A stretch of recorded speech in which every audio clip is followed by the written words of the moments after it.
নাম প্রচার করার জন্য, নাম করানোর জন্য এই জগতে এসেছিলেন। তাই তিনি কি করলেন, চন্দ্রগ্রহণ ছিল না, তিনি চন্দ্রগ্রহণকে আহ্বান করেছিলেন। চন্দ্রগ্রহণ হওয়ার সাথে সাথে নবদ্বীপ, মায়াপুর এসে পাষণ্ডী হোক, তৎকালীন পণ্ডিত ব্রাহ্মণরা হোক, আবাল বৃদ্ধ বনিতা সবাই কি করতেন, গঙ্গায় নেমে পড়তেন। উলুধ্বনি, শঙ্করধ্বনি, জয়ধ্বনি, হরিবোল, হরে কৃষ্ণ মহামন্ত্র কীর্তন করতে শুরু করতেন। চন্দ্রগ্রহণ, সূর্যগ্রহণ হলে তারা এগুলো করতো। তাই মহাপ্রভু ইচ্ছা করে চন্দ্রকে নিয়ে এসেছিলেন চন্দ্রগ্রহণকে।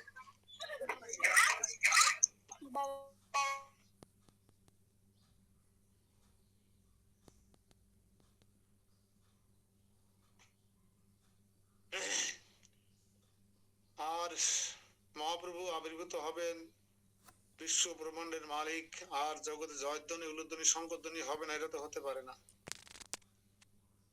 তাই তিনি এই কৌশল অবলম্বন করেছিলেন।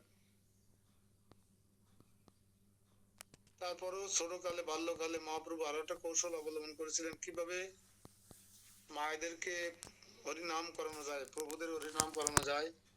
তাই তিনি প্রচুর কান্না করতেন। 3-4 দিন বয়স হয়ে গেলে কান্না করতেন। সেই কান্না শচী মাতার পক্ষে থামানো সম্ভব হতো না। তার সেই কান্নায় শচী মাতার অসহায়ত্ব দেখে গ্রামবাসীরা, প্রতিবেশী মহিলারা এগিয়ে আসতেন সবাই। এসে বিশেষ করে শচী মাতার বোন, পাশেই বাড়ি ছিল তো, চন্দ্রশেখর আচার্যের স্ত্রী, আপন বোন শচী মাতার ছোট বোন, সে সহ সবাই গিয়েছে, সবাই থামানোর চেষ্টা করতেন, কিন্তু কেউ সেই কান্না থামাতে পারতেন না। কিন্তু মুখ ফুসকে একজন বলে ফেলেছে, হরি বল, হরে কৃষ্ণ, আর সেই কান্না থেমে হাসি দিয়েছেন মহাপ্রভু। তখন তো মহিলারা সব অবাক হয়ে গেছে, হরি বল বলছি আর অমনি কান্না থেমে গেল। যখন হরি বল বা হরে কৃষ্ণ মহামন্ত্র বলা বন্ধ করে দিয়েছেন, তখন আবার কান্না করছেন। তখন কৌতূহল বশত ওই মহিলা আবার বলছেন, হরি বল, হরি বল। আপনারা বলছেন তো নাকি? তখন মহাপ্রভু কান্না থামিয়ে দিয়েছেন, হাসছেন। তখন ওরা বুঝতে পেলেন, বাবারে, হরি বল বললে হাসি দেয়, আর না বললে কান্না করে, তাহলে এখন কি করা যায়? সবাই মিলে হরি বল, হরে কৃষ্ণ গাইতে লাগলো, আর মহাপ্রভু হাসতে লাগলো। কিন্তু যেই থামিয়ে দেয় সেই কান্না করে। মুশকিল হয়ে গেল, বাড়ি গিয়ে রান্না করতে হবে, মাঠে ঘাটে কাজ করতে যাবে, মানে হরি বল বলবে কিনা, কান্না থামাবে কিনা। তখন পাড়ার সকল মহিলারা এসে মিটিং এ বসলেন, যে এই কান্না তো থামবে হরি বল বললে, হরে কৃষ্ণ মহামন্ত্র কীর্তন করলে। তাহলে এক কাজ করো, আমরা একটা কমিটি করি, 4 জন করে আমরা পলাক্রমে, যেমন যোগ্য হয় না, অখণ্ড নাম বলে গ্রামে, 16 প্রহরার, অষ্টম প্রহরার, আর এই নামযজ্ঞ চলবে, তার থামবে না। যেমন আমাদের মায়াপুরে প্রভুপাদের সমাধিস্থলে, সরি, ভজন কুটিরে কিন্তু 24 ঘন্টা নাম হয়, আপনারা জানেন তো অনেকেই। 24 ঘন্টা এক এক টিম 2 ঘন্টা করে নাম করে, 24 ঘন্টা নাম হয় সেখানে। ঠিক মহাপ্রভুর বাড়িতে, অর্থাৎ শচী মাতার বাড়িতে 4 জন করে মাতাজি প্রভুরা মিলে পালাক্রমে নাম করতে থাকে, আর মহাপ্রভু আর কান্না করে। তাহলে দেখুন তার নাম করানোর কি কৌশল, জগৎবাসীকে উদ্ধার করার কত সুন্দর কৌশল। সেই ঔদার্যের অবতার, মহাবদান্যতার অবতার, যাকে কেউ নিমাই বলে চেনেন, যাকে কেউ গৌরাঙ্গ মহাপ্রভু বলে চেনেন, কেউ শ্রীকৃষ্ণ চৈতন্য মহাপ্রভু নামে চেনেন, সেই কলির কলুষ নাশক প্রেম অবতার শ্রীকৃষ্ণ চৈতন্য মহাপ্রভুর আজকে 540তম আবির্ভাব তিথি মহোৎসব। আশা করি যে যেখান থেকে আপনারা জয়েন করেন, আজকে এই সুন্দর প্রোগ্রামে যোগদান করবার জন্য আপনারা উপস্থিত হবেন। আজকে কয়েকটা অপশন নিয়ে একটু কথা বলবো। সে হচ্ছে, 1 নম্বর হচ্ছে আমাদের নিত্যং ভাগবতং সেবয়া এবং সাপ্তাহিক ভাগবত ক্লাসের ভক্তদের দিয়ে এবং আপনাদের পরিচিত গুরু ভাই বোন যারা, একমাত্র গুরু ভাই বোন যারা আগে আগে, তাদেরকে নিয়ে একটা ইষ্টগোষ্ঠী শুরু করতে চেয়েছিলাম আগামী শুক্রবারে। এখনো পর্যন্ত সেটি ঠিকঠাক আছে, কিন্তু আসলে প্রোগ্রামের এত চাপ, অনুষ্ঠানটা প্রথম করবো একটু সেইভাবে এখনো মিটিং এ বলে উঠতে পারিনি বা কারোর সাথে পাচ্ছি না। এটা যদি আমরা শেষ শুক্রবার করি প্রথমটা অন্তত, তাতে কি কোনো সমস্যা আছে? একটু আর্থিক ব্যাপার স্যাপার এখানে আছে, আমরা যদি 100 জন ভক্ত হই তাদের প্রসাদের ব্যয়ভার তো আমাদেরই বহন করতে হবে। তার মন্দির করবে না, মন্দিরের ফান্ড নেই, এমনি মন্দিরের ফান্ড নেই। এই বিষয়ে আপনাদের একটু মতামত চাইছি দাদা বাবু। এবং আমি 18 তারিখ পর্যন্ত, 18 তারিখ পর্যন্ত ভীষণ ব্যস্ত থাকবো। চিটাগাঙে যেতে হবে, ঢাকা একদিন থাকতে হবে, ট্যুরে না এমনি গুরু বোনের ওনার প্রোগ্রামে জয়েন করতে হবে। আর কাউকে এখনো সেভাবে নিমন্ত্রণ জানানো হয়নি। মন্দিরে সামান্য টাচ দিয়ে রাখছিলাম, এই একটা বিষয়। আর একের পর এক আমাদের প্রোগ্রাম লেগে আছে। আমি আর শেষ করতে দেন, আমি আবার বলে নি। এক, দ্বিতীয়ত হচ্ছে একটা পারমাত্মিক ট্যুর আয়োজন করার দাবি অনেকের পক্ষ থেকে। এটা আমরা কুয়াকাটায়, আমরা প্রসাদের সংখ্যা বেশি হয়ে যাচ্ছে বেদে আমরা 2200 টাকা নিচ্ছি না, 2000 টাকা হয়ে যেত। আমরা এখানে বেশি চাপাচাপি না, যেটুকু না হলে নয়, প্রেসিডেন্ট প্রভু সেটাই বলেছে আমাকে। আমরা যেদিন যাবো রাত্রি, ওই দিন এসে এখানে মানে সবাই প্রসাদ পাবেন। তার পরদিন সকালে প্রসাদ, দুপুরে প্রসাদ, রাত্রি প্রসাদ, ভোরে এসে অনেকে এখানে সকালে প্রসাদ পেয়ে ফ্রেশ হয়ে যাবেন। এই জন্য 200 টাকা, মোট 2200 টাকা হলে যাওয়া যায়। যারা যারা যাবেন দ্রুত নামদানি, ছুটির মধ্যে গেলে ভালো হয়। অনেকে চাকরিজীবী টিভি আছে, স্কুল মাস্টার আছে। আমরা যে কোনো বৃহস্পতিবারে যাব, সন্ধ্যার সময় শুক্রবারে সারাদিন থাকবো, সূর্য উদয় দেখবো, সমুদ্রের মধ্যে দিয়ে কিভাবে সূর্য ওঠে। পটুয়াখালী সকালে প্রসাদ পেয়ে চলে আসবো বরিশালে, রূপ গোস্বামী সনাতন গোস্বামীর জন্মস্থান, সেই জন্মভিটা দর্শন করব। পুকুর ঘাট টাট এখনো আছে, সেখানে বরিশাল মন্দির, পিরোজপুর মন্দির হয়ে বাগেরহাটের শিব মন্দির দর্শন করার জন্য চেষ্টা থাকবে। দর্শনীয় স্থান আছে, সবকিছু আমরা শেষ করার চেষ্টা করে শুক্রবারে রাত্রি আবার ওখান থেকে বেরিয়ে পড়বো। শনিবারে ভোরে পৌঁছে যাব ধামে। এখানে সবাই স্নান করে 25 মিনিট হয়ে সকালে প্রসাদ পেয়ে চলে যেতে তো বলতে পারি না, থাকবেন ধামে। আর যদি ইমার্জেন্সি থাকে চলে যাবেন। 2200 টাকা এখানে ধরা হয়েছে। আর এই গেল দুটো অপশন। আর তৃতীয় অপশন ধরেন আজকে গৌর পূর্ণিমা, আজকে ছোট্ট একটা খরচ আছে আমাদের, কিন্তু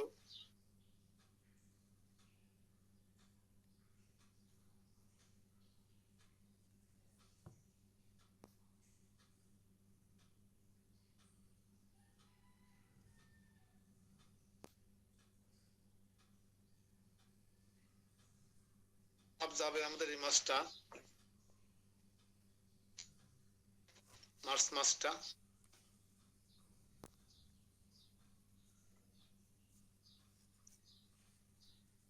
আমার বক্তব্য শেষ। এবার সবার পক্ষ থেকে যে কেউ একজন বলুন। হ্যাঁ, পুলিন প্রভু হাত উঁচু করেছেন, বলেন। হরে কৃষ্ণ প্রভু। হরে কৃষ্ণ। বলছিলাম যে আজকে মহাপ্রভুর 540তম আবির্ভাব তিথি হবে না 541তম আবির্ভাব তিথি? এটা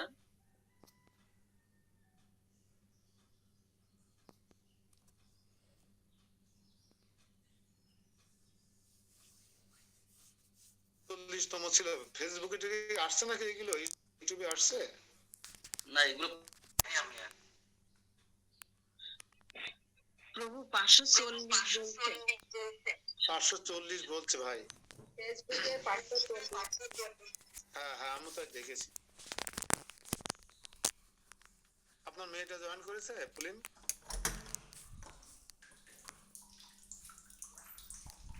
আপনার মেয়েকে ক্লাসে জয়েন করতে বলেন। আর আজকে এই যে বিষয়ে আলোচনা করলাম এই সম্পর্কে দাদাবাবু বলেন কিছু, একটা তারিখে এই মানে আমাদের এই ডেটটা একটু পিছিয়ে নিয়ে যায় কিনা, যে আমাদের যে ইষ্ট গোষ্ঠীর ডেটটা। হ্যাঁ, এত চাপাচাপি এখন একটু পিছনে গেলে ভালো হয়। আর এইটা আছে প্রথম কথা। দ্বিতীয় কথা আছে বিস্তারিত ওই আজকে মন্দিরে এসে আপনার সাথে বলবো, কালকে সবাইকে জানাই দেওয়া যাবে তো। হ্যাঁ, ডেট আজকে মন্দিরে তো সবাই আসবে না, এই জন্য এখানেই আলোচনা করলাম। হ্যাঁ, সেই জন্য বলছি একটু পিছনে থাকলো, আপাতত পিছনে থাকলো, পরে এক্সাক্ট ডেটটা পরে আপনি জানাই দিন। হরে কৃষ্ণ। তো আর আজকে শুক্রবারে ওখানে এই জন্য যারা শুক্রবারে আসবেন বলে, বাবু এক মিনিট, যারা শুক্রবারে আসবেন বলে আজকে আসতে চাচ্ছিলেন না, তারা আজকে আসবেন। যদি সামনে শুক্রবারে আমরা অফার রাখবো, তাহলে তো আর শুক্রবার আসতে হচ্ছে না। এই জন্য অনেকে আছে না, আর্থিক বা সময় ব্যাপার থাকে, আজকে আসবে আবার 2 দিন পরে আসবে। এই জন্য 2 দিন পরে যাদের আসার ইচ্ছা ছিল, আজকে আসার ইচ্ছা ছিল না, আমি জানি অনেকে এরকম চিন্তা করে রাখছেন, তারা আজকে আসুন, সমস্যা নাই, তাহলে ওই দিন আসতে হবে না। যেমন আমাদের সুকেশ প্রভু ক্লাস ঢুকছে আজকে। বলেন দাদা ভাই, এবার বলেন।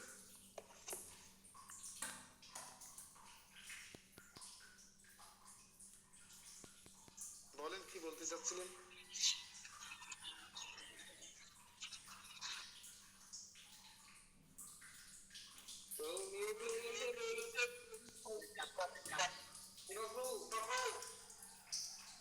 দীনদয়াল বাবুর মিউট হয়ে গেছে। হরে কৃষ্ণ। অনেকেই তো দিতে চেয়েছিল, আজকে কালকে তো আগে থেকে না বিকাশ নাম্বারে গেছে। আচ্ছা, আমি সেইগুলো ঘোষণা করছি। আসলে আমাদের মুকুল প্রভু, মুকুল নন্দী দিয়েছেন, আমাদের নটবর ব্রজেন্দ্র প্রভু দিয়েছেন, আমাদের রাধিকা মাতাজি, আমাদের পুলিন প্রভু, তারপরে হয়তো সবগুলো বলতে পারছি না, জানি না। আর যদি করে বাদ পড়ে যান একটু বলবেন, অসুবিধা নেই। তারপরে হচ্ছে পরিতোষ প্রভু অর্থাৎ প্রেমাবতার প্রভু আজকে দিতে চেয়েছে।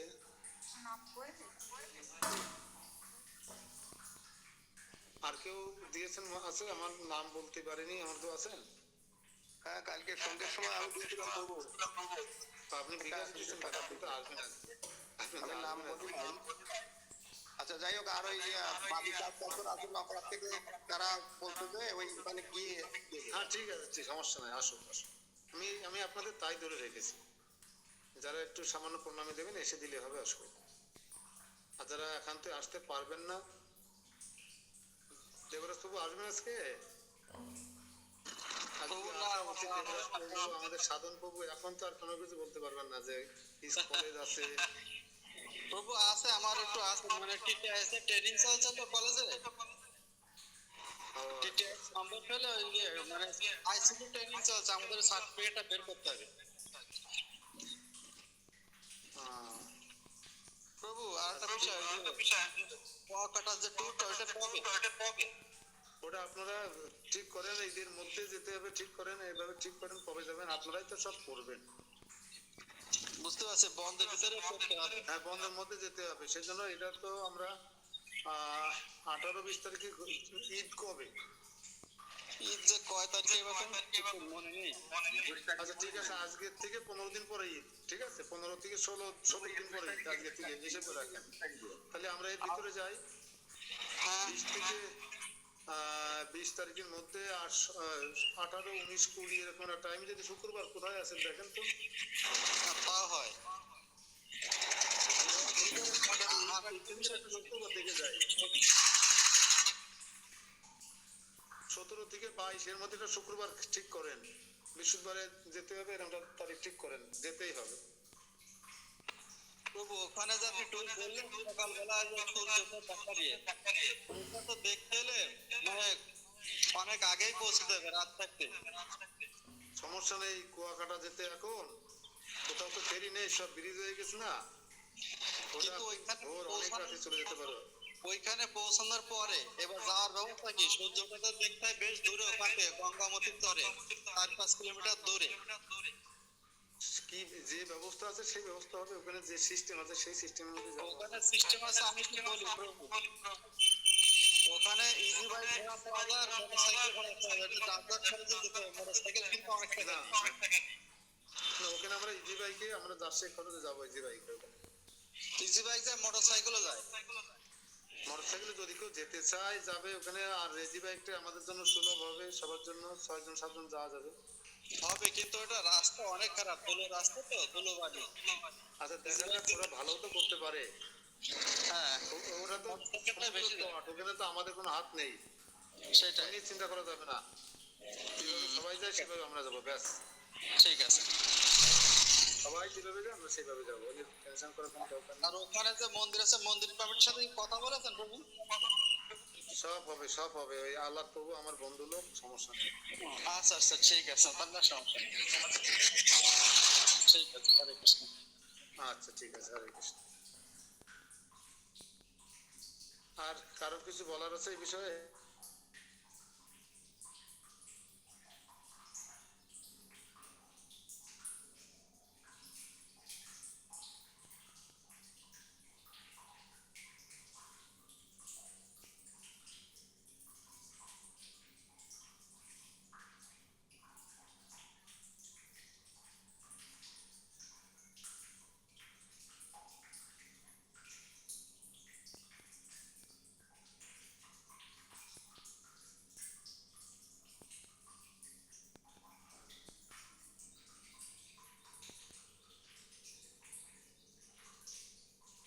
ঠিক আছে, তবে আমাদের আজকে মেন বিষয় ছিল যে আমাদের ইষ্টপুষ্টিটা আমরা খুব গুরুত্ব দেব, খুবই গুরুত্ব দেব, এমন গুরুত্ব দেব যে আমাদের চিন্তার জন্য বাইরে না থাকে যে আমি আজকে যাব না। এর জন্য আমি এই বিষয়টা আপনাদের সাথে শেয়ার করে আগে নিশ্চিত হলাম যে সামনের শুক্রবার অফ থাকুক। তো আমাদের জপমালা মাতাজি এখন ধামে অবস্থান করছেন, মায়াপুর ধামে। কোথায় আছেন? আপনিও গেছেন, সিদ্ধিদাতা প্রভুরা চলে এসছে, একা একা কি করছেন আমি তাই ভাবছিলাম।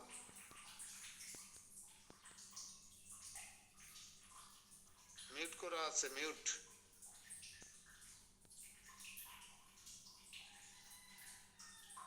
আনমিউট করেন, তারপরে কথা বলেন, কিছু শুনতে পাচ্ছি না। ও আচ্ছা আচ্ছা, আমি মঙ্গল আরতি শেষ করে এখনই এলাম এখানে। আছেন কোথায়? আসি এই যে ইয়ে, এটা কি নামহট্ট, নামহট্টের 2-তে রুম পাইনি, এই সিঁড়ির পাশে এই যে বেড করে আছে সব। এখন গৌর পূর্ণিমার সময় আপনি রুম পাবেন, এটা ভাবেন কি করে? অসম্ভব। শরণার্থী শিবিরে আছে। অসব বলা যাবে না, বলবেন মহাপ্রভুর অনেক চরণধুলি কৃপা লাভ করে এখানে আছি, ওটা বলা যাবে না। একদম, যে শান্তি সে শান্তি বলে বোঝানো যাবে না। ব্যাস, ওই শান্তি ভোগ করুন। হরে কৃষ্ণ। হরে কৃষ্ণ। হরে কৃষ্ণ।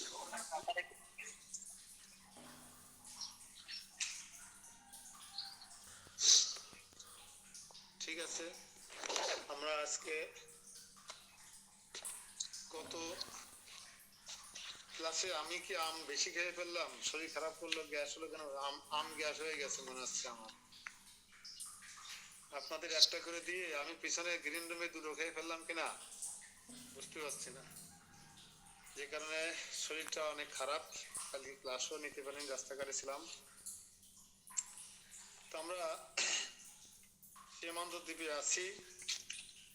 আমরা কেবল সীমান্তিনী দেবীর সম্পর্কে জেনে গেছি, অবশ্য পঞ্চবক্র শিব সম্পর্কে জেনে গেছি।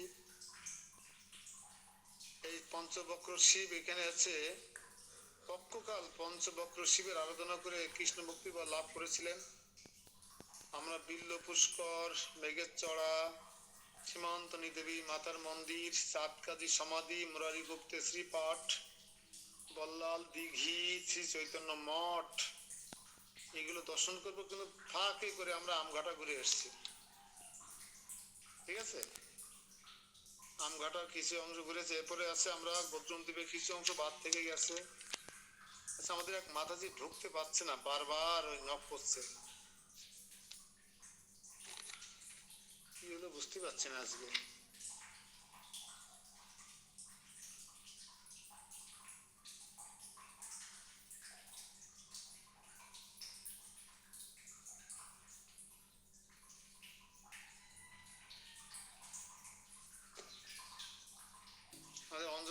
ঢুকছে 13 খাতা থেকে অঞ্জনা মাতাজি?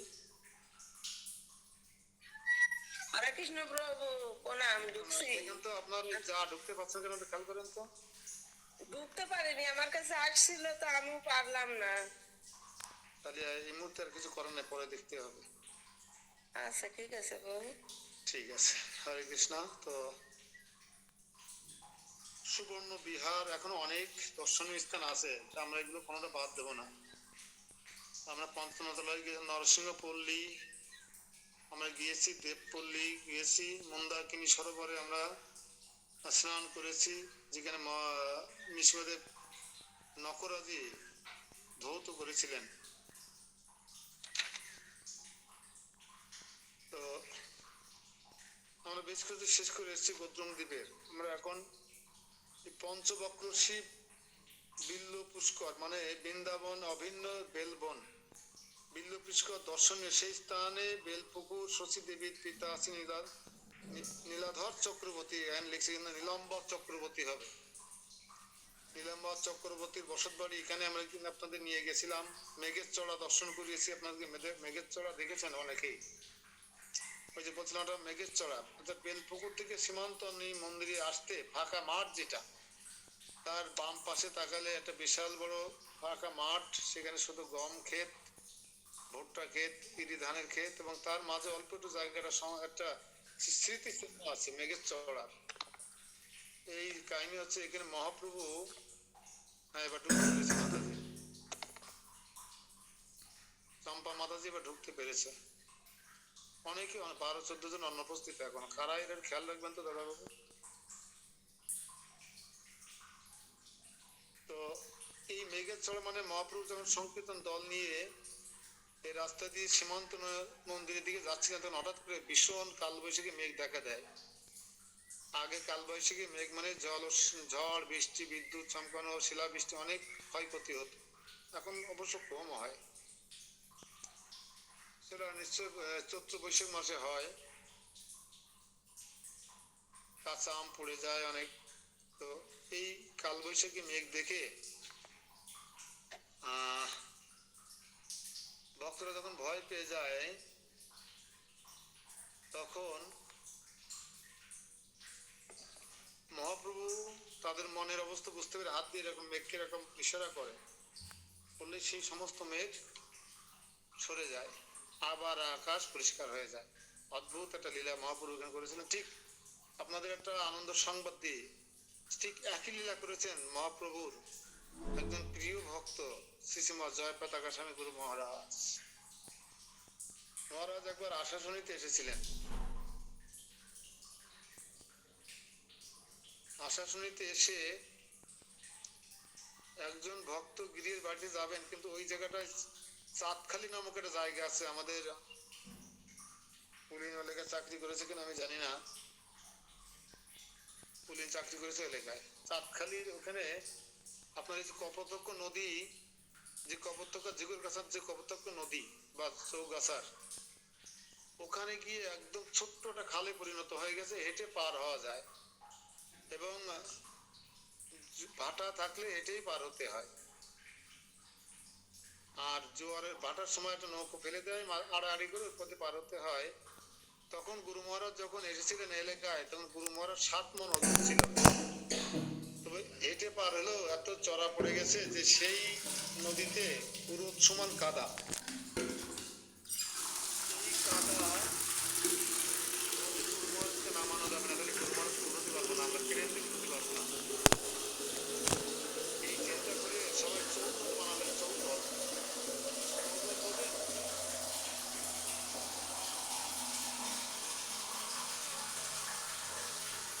পঞ্চমী লীলাতে চৌদল কথার উল্লেখ করা আছে পুরী ধামের।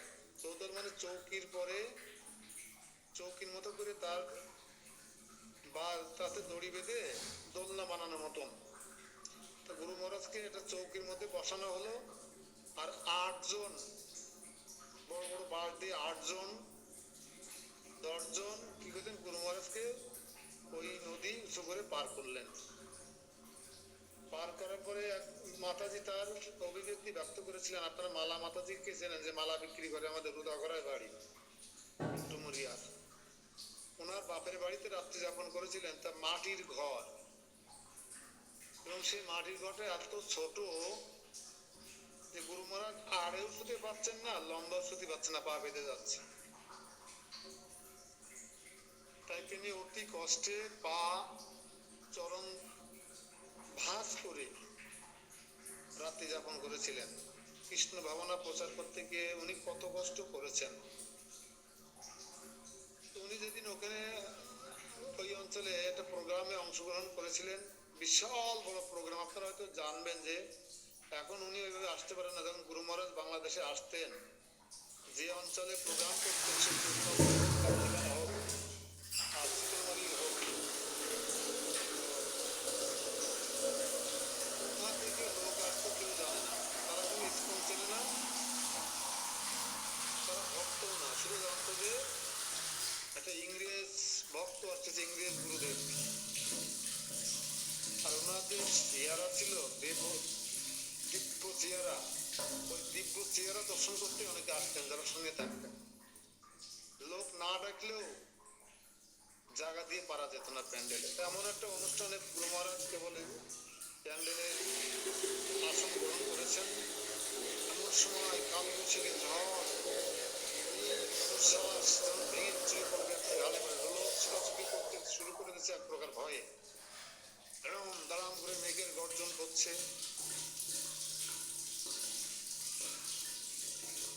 তো গুরু মহারাজ শুধু প্যান্ডেলের প্রতি তাকিয়ে এরকম হাত এরকম করেছিলেন, ঠিক এইভাবে করেছিলেন, একইভাবে মহাপ্রভু যেভাবে করেছিলেন মেঘের চড়ায়। আর সঙ্গে সঙ্গে সে মেঘ সরে গিয়েছিল। আর এতে করে এলাকায় গুরু মহারাজের জয়ধ্বনি জয়ধ্বনি জয়ধ্বনিতে মুখরিত হয়ে উঠেছিল।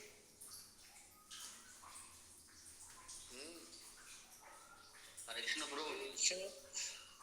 হ্যাঁ বলেন। গুরু মহারাজ আছে অনুষ্ঠানটা করেছিলেন হচ্ছে যে গড়ডাঙ্গা বাজারে আছে, ওই দক্ষিণ পাশে মন্দির আছে, ওখানে বিশাল এক এরিয়া, নামযোগ্য বিশাল এরিয়া, ওইখানে অনুষ্ঠানটা হয়েছিল। হয়তো এলাকায় মোটামুটি আমার যতদূর মনে পড়ে ওই এলাকায় কোনো একটা জায়গায় এই অনুষ্ঠানটা করেছিলেন, এই এই লীলাটা হয়েছিল। যাই হোক, আমরা এখন সীমান্তনী দেবী মন্দিরে চলে গেছি।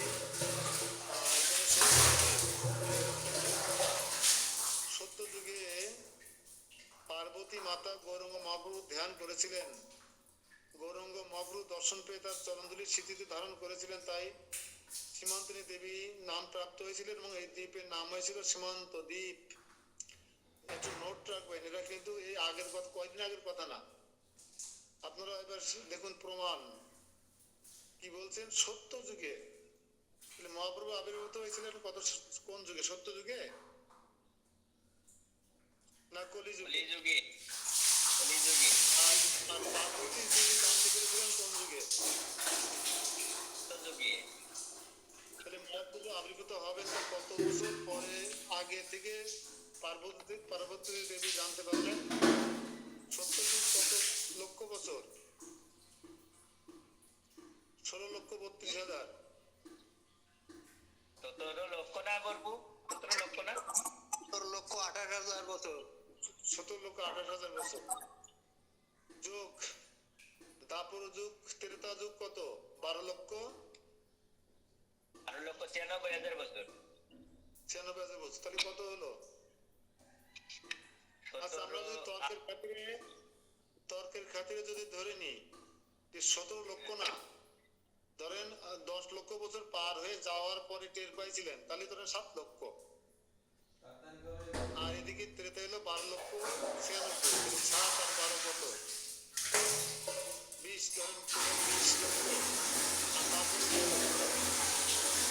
8 লক্ষ, 8 লক্ষ।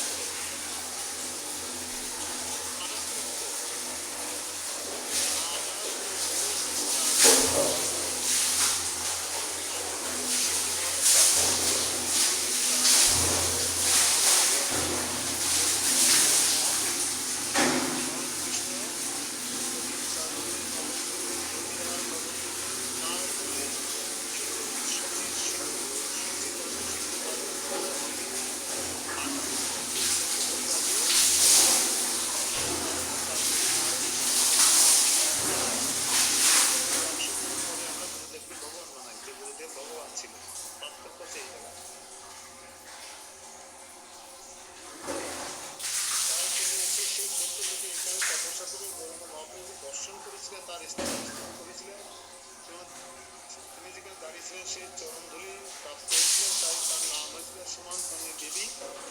সেই থেকে নাম হয়েছিল সীমান্ত বিলা।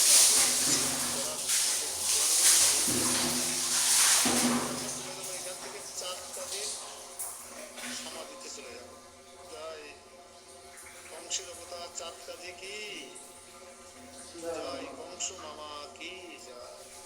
তো বেশি পথ না, সীমান্তনী মন্দির থেকে 2 কিলো ধরেন, 1.5-2 কিলো রাস্তা, 2-2.5 কিলো রাস্তা হবে। পুরাতন গঙ্গার পাশ দিয়ে আমরা সুন্দর অপরূপ সুন্দর একটা পরিবেশের মধ্যে দিয়ে হাঁটতে হাঁটতে আসবো, কীর্তন করতে করতে 4 কাজের সমাধিতে। এখন সেখানে দেখবেন চাপা ফুলের গাছ আছে, চাপা ফুল। 4 কাজী মহাপ্রভু লীলার সহায়ক ছিলেন। মুসলমান হয়েও তিনি 1 লক্ষ কৃষ্ণ নাম জপ করতেন। এই 4 কাজীর শিষ্য ছিল কে বলুন তো? 4 কাজীর শিষ্য যিনি তাকে গুরু দক্ষিণা হিসেবে এই নবদ্বীপ শাসন করতে নিযুক্ত করেছিলেন। 4 কাজীর শিষ্য কে? এমন মহান শিষ্য যিনি গুরু প্রণামী হিসেবে গুরুদেবকে এই নবদ্বীপ মন্ডল অর্থাৎ নবদ্বীপ মহকুমার শাসন করতে নিযুক্ত করেছিলেন। বাংলার নবাবকে হোসেন শাহ। এই 4 কাজীর শিষ্য ছিল হোসেন শাহ, বাংলার নবাব। গুরু দক্ষিণ হিসেবে এই অঞ্চলের শাসক বা নিযুক্ত করেছিলেন। 4 কাজী ছিলেন শাসক।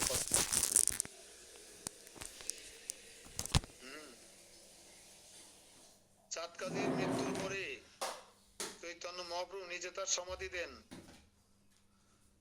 এবং সেই সমাধিতে একটি চাপা গাছ রোপণ করেন মহাপ্রভু। চাপা গাছ আচার্যের বিষয়ে মহাপ্রভুর হাতের রোপণ করা সেই চাপা ফুলের গাছটা এখনো বর্তমান আছে এবং সেই গাছের সাথে একটা নিম গাছ উঠেছেন এবং সেই চাপা গাছ 540 বছর আগে, 45-50 বছর আগে লাগানো। ধরুন না, কত হবে না, মহাপ্রভুর আবির্ভাব 40 বছর, 520 বছর আগে ধরে যদি ধরি তর্কের খাতিরে, তারপরও সেই গাছে এখনো প্রচুর চাপা ফুল ফোটে এবং গাছের ডাল মাটির সঙ্গে এরকম নিয়ে পড়েছে। আপনি যে কোনো ডালে আলিঙ্গন করতে পারবেন, স্পর্শ করতে পারবেন যারা গিয়েছেন।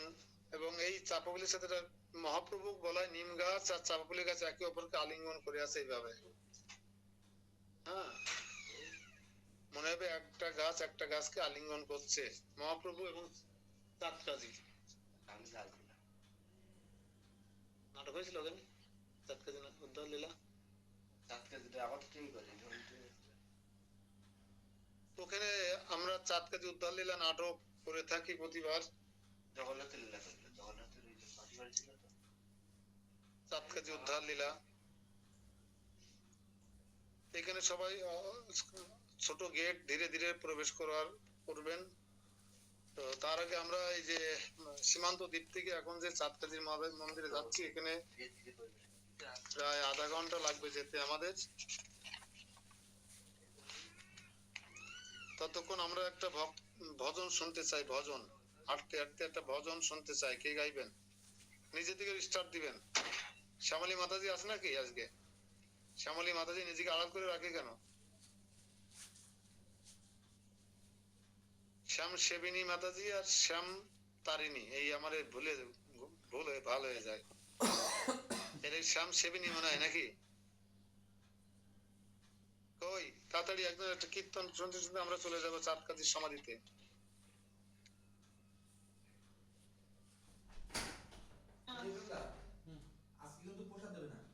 হরে কৃষ্ণ প্রভু। হরে কৃষ্ণ। আমি গাবো প্রভু। হ্যাঁ, অসুবিধা নাই। আমরা শ্যাম সেবিনীর মুখে শুনতে চাইছিলাম। শ্যাম মন্ত্র শ্যাম গাইলে আমাদের সমস্যা কি? দুইজনে একসঙ্গে গান, অসুবিধা নাই। শুরু করেন। আচ্ছা,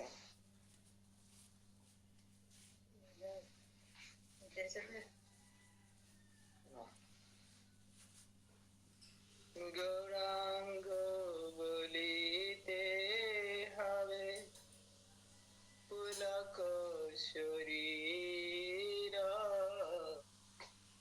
হরিহ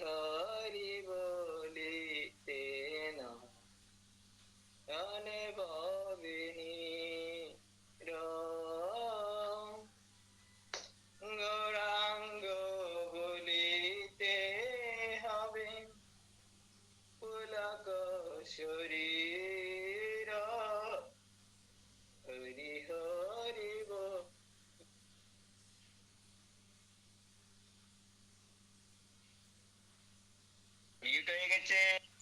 মিউট হয়ে গেছে, মিউট হয়ে গেছে।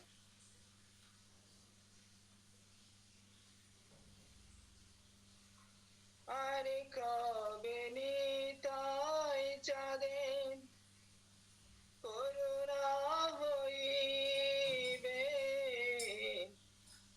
সংসার বসনা মন কবে তুচ্ছ হবে। আরে কবে নিতাই চাঁদের করুণা হইবে, সংসার বসনা মন কবে তুচ্ছ হবে। গৌরাঙ্গ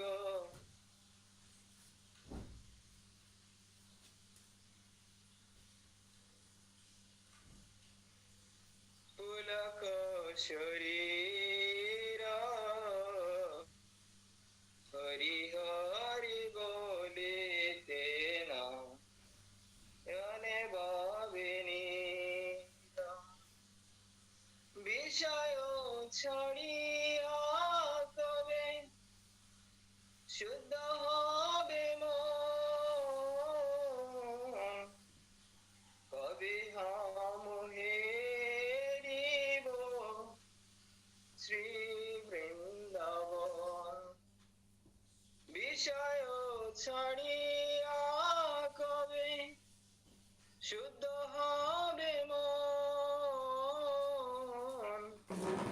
কবে হাম হেরিব শ্রী বৃন্দাবন। গৌরাঙ্গ বলিতে হবে পুলক শরীর হরি হরি বলিতে না অনেভাবিনী, রূপ রঘুনাথ পদে হইবে আগতি, কবে হাম বুঝব সে যুগল প্রীতি। রূপ রঘুনাথ পদে হইবে আকতি, কবে হাম বুঝব সে যুগল প্রীতি। গৌরাঙ্গ বলিতে হবে পুলক শরীর হরি হরি বলিতে না জানে ভাবিনী। রূপ রঘুনাথ পদে রুমর আশ, প্রার্থনা করে সদা নরোত্তম দাস। রূপ রঘুনাথ পদে রুমর আশ, প্রার্থনা করে সদা নরোত্তম দাস। গৌরাঙ্গ বলিতে হবে পুলক শরীর হরি হরি বলিতে না অনেভাবিনী। জয় গৌরনিতাই জয় গৌরনিতাই, গৌরনিতাই জয় গৌরনিতাই। জয় প্রভুপাদ জয় প্রভুপাদ, জগদ্গুরু শ্রীল প্রভুপাদ। জয় জয় গুরুদেব গুরুদেব গুরুদেব। নিতাই গৌর হরি বল হরি বল হরি বল। এইটাই গৌর হরি বল। আমরা বামন পুকুর বাজারে ঢুকে গেছি অলরেডি। কীর্তন শুনতে শুনতে বামন পুকুর বাজারেই এই চাঁদ কাজীর সমাধি। হ্যাঁ, বামন পুকুর বাজারে আমরা ঢুকে গেছি। বাজারের মধ্যে দিয়ে আপনারা ধীরে সুস্থে আসবেন, ডান সাইডে আসুন। ছোট্ট একটা গেট দিয়ে দেখেন সবাই প্রবেশ করছে, ধীরে ধীরে সবাই প্রবেশ করুন চাঁদ কাজীর সমাধিতে। আমরা যে চাঁদ কাজীর আজকে আমাদের রাজাপুরে থাকার কথা ছিল, আমরা রাত্রি যাপন রাজাপুর ইস্কন মন্দিরে করবো। অনেক সুন্দর লীলা ওখানে আছে, শ্রবণ করব। আর এখন আমরা অনেক সুন্দর সুন্দর লীলা আছে এখানে। বল্লাল দিঘি আছে, সত্যযুগের একটা কাহিনী আছে, পিতু মহারাজের সেই বল্লাল দিঘি খননের কাহিনী আছে। আবার বল্লাল সেন পরবর্তীতে খনন করেছেন, লক্ষণ সেন বল্লাল সেন, সেটা আবার আমরা আলোচনা করব। এখানে চৈতন্য মঠ, এই যে চৈতন্য মঠ মানে এই গৌড়ীয় সম্প্রদায়ের প্রথম মঠ, যেটা ভক্তি সিদ্ধান্ত সরস্বতী ঠাকুর স্থাপন করেছিলেন এখানে। সেই গৌড়ী মঠ মহাপুর মাসি বাড়ি এখানে। চন্দ্রশেখর আচার্য ও সর্বহারা দেবী বসত বাটি। চন্দ্রশেখর আচার্যের স্ত্রী সর্বহারা দেবী। এখানে রাধাকুণ্ড আছে, শ্যামকুণ্ড আছে, গিরি গোবর্ধন আছে, ভক্তি সিদ্ধান্ত সরস্বতী ঠাকুরের ভজন কুটির ও সমাধি মন্দির আছে। দর্শনে শ্রী গান্ধার্বিকা গিরিধারী অপূর্ব দর্শন আছে। হ্যাঁ, এখানে মহাপ্রভুর জন্মস্থান, শ্রীবাস ঠাকুরের জন্ম বসত ভিটা, অদ্বৈত আচার্যের বসত ভিটা, গদাধর পণ্ডিতের বসত ভিটা, সবকিছু দর্শন হবে। এই জন্য অনেক গুরুত্বপূর্ণ বিষয়। অন্তর্দ্বীপে কাজ করে যাচ্ছি, কিন্তু আমরা সীমান্ত দ্বীপে যদিও যাব, রাত্রি যাপন করব, কিন্তু অন্তর্দ্বীপ কাজ করে যাচ্ছি। আমরা প্রভুপদ নগর থেকে বেরিয়ে এসেছিলাম, অন্তর্দ্বীপ কাজ করে আমরা রাজাপুরে গিয়ে রাত্রি যাপন করব। আমরা গোত্রম দ্বীপের কিছু অংশ বাদ থেকে গেছে, ওটা আবার জলঙ্গি নদী পার হয়ে দর্শন করব। রাজাপুর থেকে জলঙ্গি নদী পার হবো হয়ে আমরা এই সুবর্ণ বিহার যাব। সুবর্ণ বিহার রাজা সুবর্ণ সেনের রাজধানীতে যাব। আগামীকালকে যদি অন্তর্দ্বীপের এইগুলো শেষ করতে পারি, তাহলে আমরা সুবর্ণ বিহার চলে যাব আগামীকালকে। হ্যাঁ, পারবো, অসুবিধা হবে না, আমরা আগাতে থাকবো। কালকে তার কোনো উপবাস নেই, কারণ সেরে নিতে পারবেন আপনার সময় মতন, মন্দিরে চলে আসতে পারেন, রাত্রি যাপনও করতে পারেন আজকে এসে মন্দিরে, অসুবিধা হবে না। গরমকাল, টাইম হচ্ছে থাকতে পারবেন সবাই আমাদের ক্লাস রুমে। 2 মিনিট বাকি আছে। চাঁদ কাজী মহাপ্রভু লীলার সহায়ক ছিলেন। এই চাঁদ কাজী সম্পর্কে একটু জানি আমরা আজকে। এই চাঁদ কাজী ছিলেন কংসের অবতার, এই জন্য মামা বলা হয়, চাঁদ কাজীকে মামা বলা হয়। তো মহাপ্রভু যখন সংকীর্তন আন্দোলন প্রবল বেগে শুরু করেছিলেন, আমাদের এখন শুরু হচ্ছে,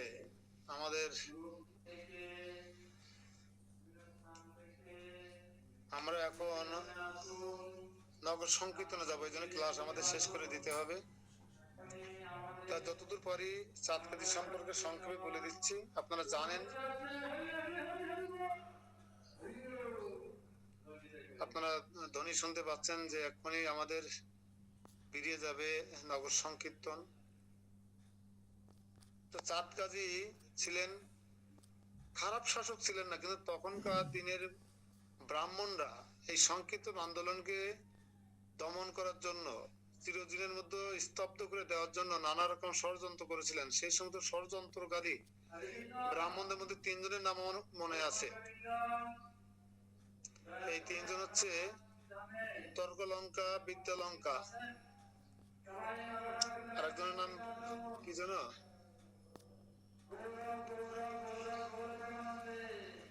হ্যাঁ, এরা ছিলেন অন্যতম। তারা চাঁদ কাজীর কান ভাঙানি দিয়েছিলেন যে আমরা ঘুমাতে পারি না, উচ্চ স্বরে চিৎকার চেঁচিমেচি করে, এই গৌরঙ্গ এই নিমাই সবাইকে নিয়ে আমাদের ধর্ম অধর্মে পরিণত করে দিচ্ছে, নানাভাবে উত্ত্যক্ত করেছিলেন।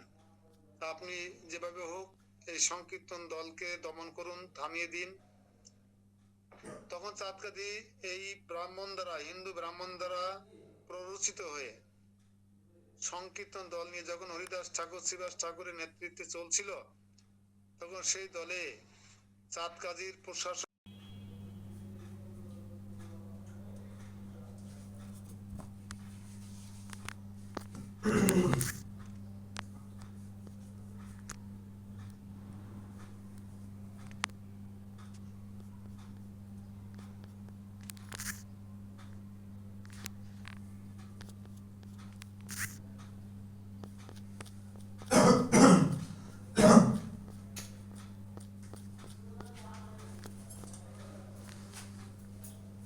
বিকালে কি প্রসাদ দেবে নাকি আমাদের বাড়িতে?